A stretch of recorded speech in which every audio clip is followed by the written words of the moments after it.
Welcome to the Pastry Divas. This is Nadia. Today we present to you Plum Hazelnut Muffins. We're fortunate enough to be able to go a few blocks away to our neighbor's backyard to collect hazelnuts. So you do need to do a shelling party, and I would recommend toasting the ovens at 350 degrees for about 10 minutes before chopping them up and adding them to your recipe. Now the butter, you do want to microwave it for about 12 seconds before mixing it.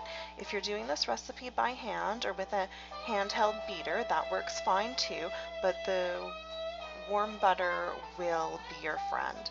So here we want to wait with the paddle or the mixer or the spoon or whatever you're doing until you have a good sandy texture.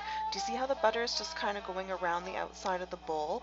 We want it to all come back together, and you may need to scrape it down with a scraper or a spatula to get it away from the beater and ensure that your sandy texture with the sugar and the butter is all even throughout. So pretty quick here, we're going to get our eggs ready. Now that we've got that sandy texture like that, you see, you could like make sand pictures with it.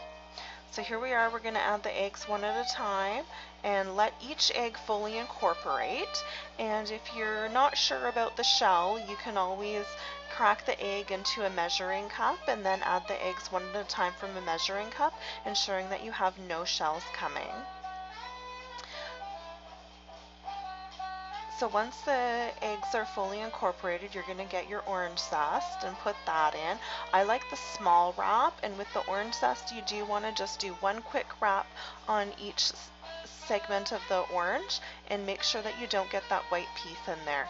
Cinnamon, salt, easy, you know how to do that. Baking soda, it's your friend. Here we go with the sour cream. So that sour cream is going to add moisture. If you don't have sour cream, use some yogurt. That's fine. That'll work. Also, cream cheese will work, or a little bit of soft cheese like la vache qui rit. So blitz your hazelnuts. I like to have a few pieces in there. So sometimes with those food processors, they break up and just kind of make goo at the bottom. So be careful of that and don't overload it. Just put in a tiny bit each time and do it in little chunks. I just had a really small food processor because I don't have a lot of space at this little place I'm renting. Plums, chop them up, take the pits out, put them in. So you might be wondering why we've stopped the mixer.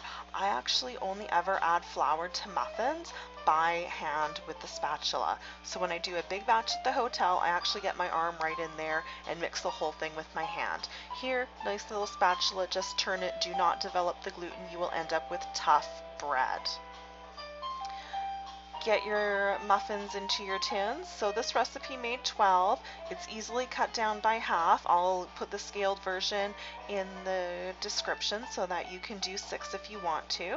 They're beautiful. Look at them, so cute. They come out easily, no extra spay required. There you are, pear hazelnut muffins by the Pastry Divas. Thank you for joining us.